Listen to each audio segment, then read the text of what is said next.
भारत गौरव आचार्य श्री पुलक सागर जी गुरुदेव के प्रवचन और धार्मिक कार्यक्रम देखने एवं सुनने के लिए जिन शरणम मीडिया चैनल को अभी सब्सक्राइब करें और बेल आइकॉन पर क्लिक जरूर करें।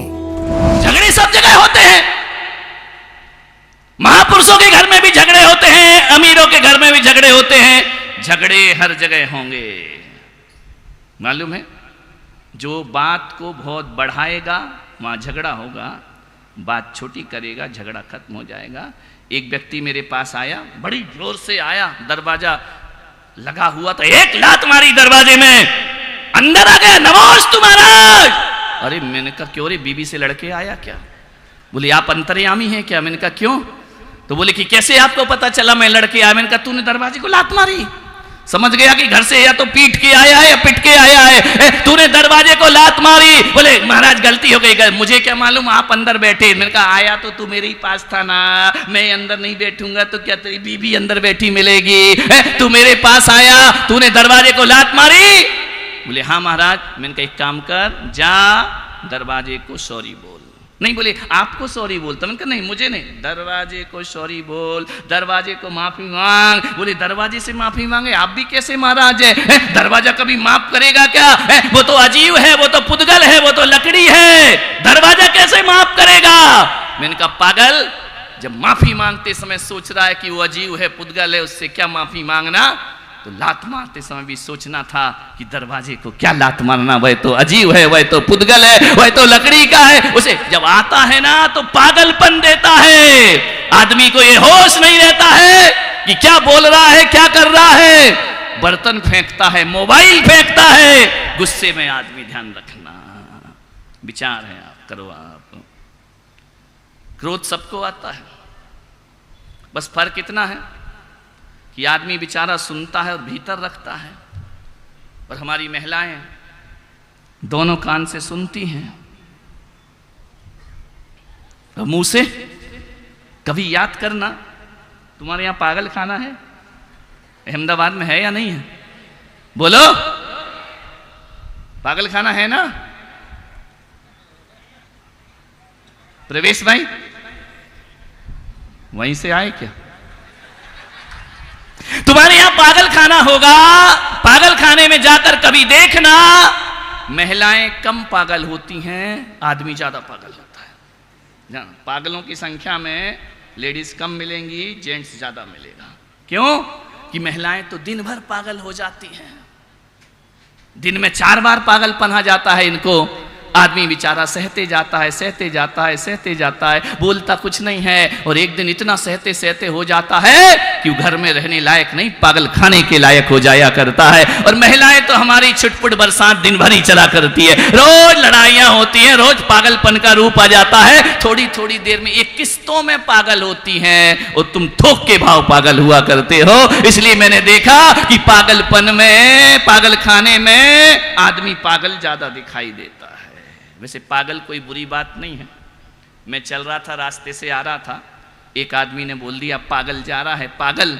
मेरे साथ चलने वाले उन्होंने पकड़ लिया, बोले इसको मारेंगे, ये पागल कह रहा है। अरे मैंने कहा वो पागल कह रहा, तू पागल काहे को बन रहा है? मैंने कहा वो सही तो बोल रहा, गलत क्या बोल रहा? मैं तो पागल हूँ। एक आदमी बोला नंगा जा रहा है, नंगा। अरे तो इनका तुमको गुस्सा काहे क्या आ रहा है? मैं तो नंगा ही हूँ, सही तो बोल रहा है, जिसके कपड़े नहीं वो नंगा ही, ये ध्यान रखना।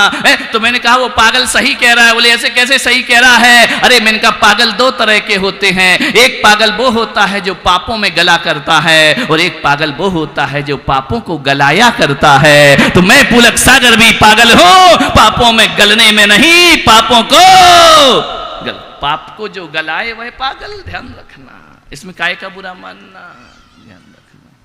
छोटी छोटी बातों का बुरा मत माना करो। किसी ने कुछ कह दिया, बुरा मान गए, ये क्रोध है, ध्यान रखना, ये बैर बनेगा। छोटी छोटी बातों को इधर से सुनो और इधर से। मेरे पास तो दिन भर आते हैं लोग, एक से एक आइटम लेकर के क्रोध के, मैं इधर सुनता हूं और इधर निकाल।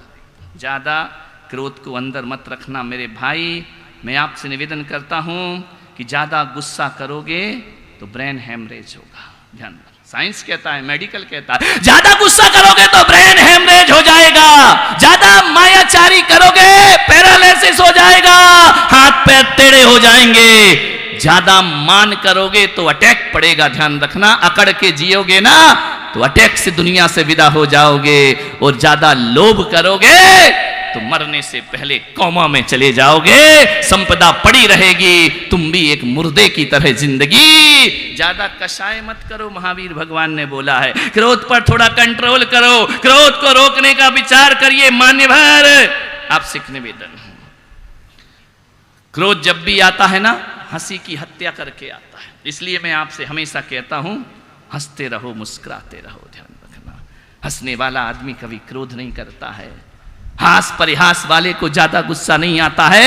जो जितना धीर वीर गंभीर होता है, वो भीतर से भट्टी में वैसा ही जल रहा होता है। ध्यान रखिए, आपसे मेरा निवेदन है, वक्त रहते क्रोध की चिंगारी पर कंट्रोल करिए, वरना ये चिंगारी तुम्हारे घर को जला के खाक कर देगी। ध्यान रखना, तुम्हारे घर के सुख चैन को छीन। किन बातों पे झगड़ा होता है? 90% ऐसी बातें हैं बाबूजी जो लड़ने जैसी है ही नहीं, लेकिन आदमी उसी में झगड़ता रहता है। जेठ जी आए बाजार से, आम लेकर आए, बहू रानी झरोके में खड़ी है। हमेशा जेठ जी के मन में कुछ नहीं। मैं वही बातें करूंगा जो तुम्हारे यहाँ दिन भर होती हैं। मैं बड़ी बड़ी गाथाएं नहीं सुनाऊंगा, ध्यान रखना है। वो हमारे लिए रहने दो, तुम्हारे यहाँ जो गुजर रहा वही बातें करते हैं। जेठ जी आए, उन्होंने आम निकाला। अब संयोग से जानबूझ के नहीं, बड़ा आम उसके बेटे के पास चला गया, छोटा वाला छोटे बेटे के पास चला गया। उधर से बहू रानी देखी, अच्छा जेठ जी के बेटे को बड़ा और मेरे बेटे को छोटा।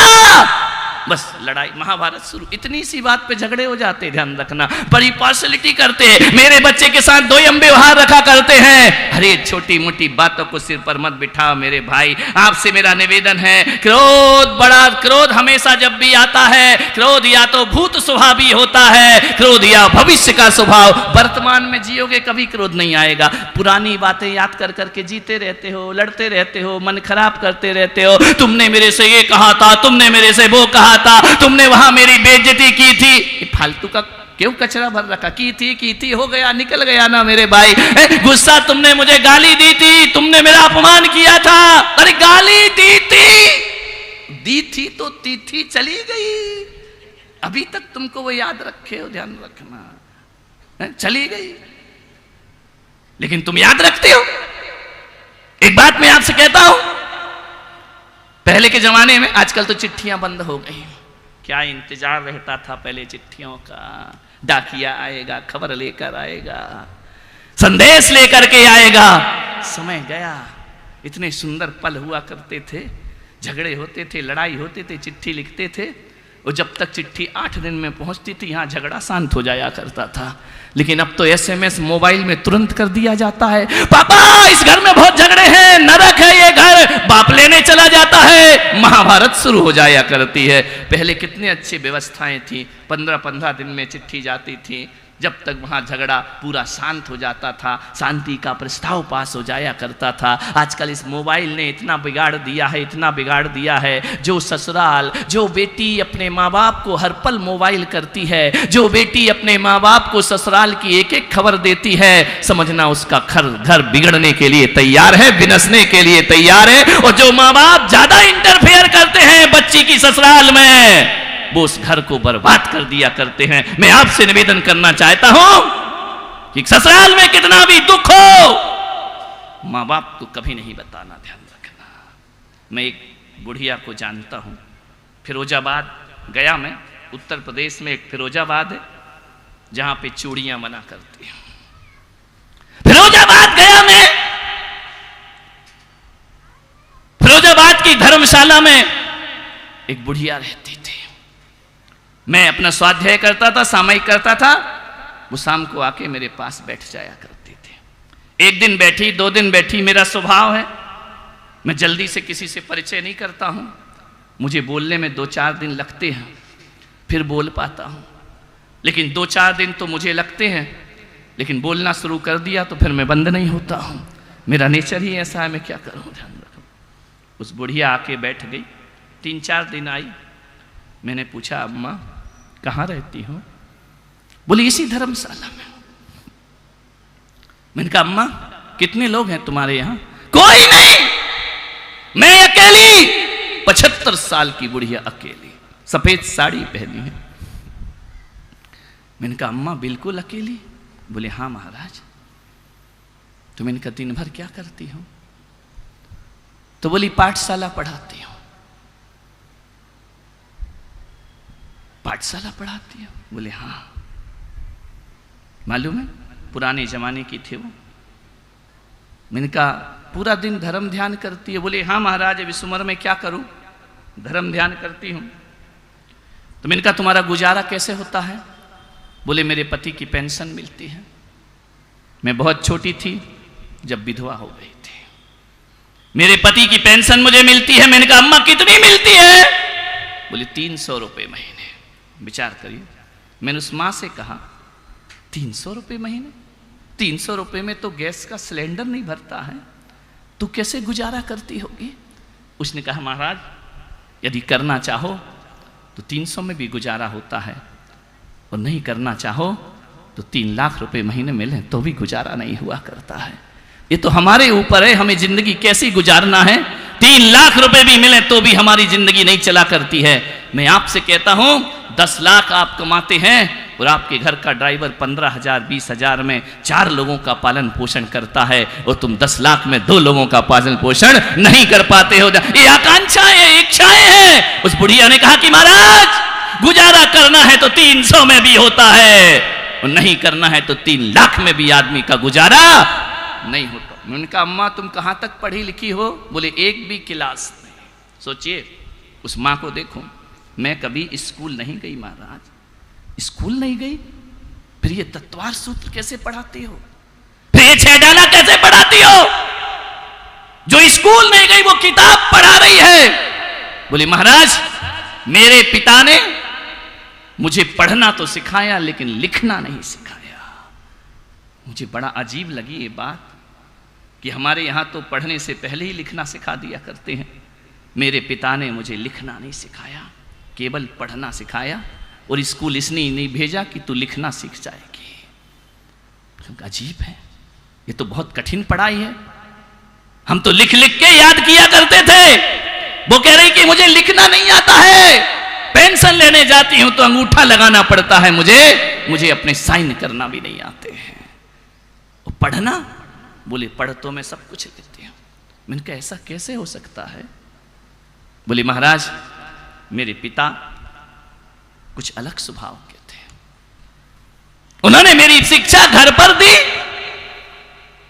और मैंने उनसे पूछा कि बताओ पिताजी मुझे लिखना क्यों नहीं सिखाते हो? तो बोले इसलिए बेटा कि जब तेरी शादी होगी और तू पराए घर जाएगी और तू लिखना सीख गई तो वहां की दुख तू चिट्ठी में लिखकर मुझे भेजेगी। उस समय फोन नहीं चला करते थे, टेलीफोन नहीं थे। तू अपने ससुराल के दुख जो तेरे भाग्य में है वैसा सहन करना। ससुराल के दुख यदि चिट्ठी में लिखकर भेजेगी बेटी, और मैं थोड़ा भी इंटरफेयर करूंगा तो तेरा बसा बसाया घर उजड़ जाएगा, ध्यान रखना। इसलिए बेटी मैं तुझे लिखना नहीं सिखाऊंगा, मैं तुझे केवल पढ़ना सिखाऊंगा।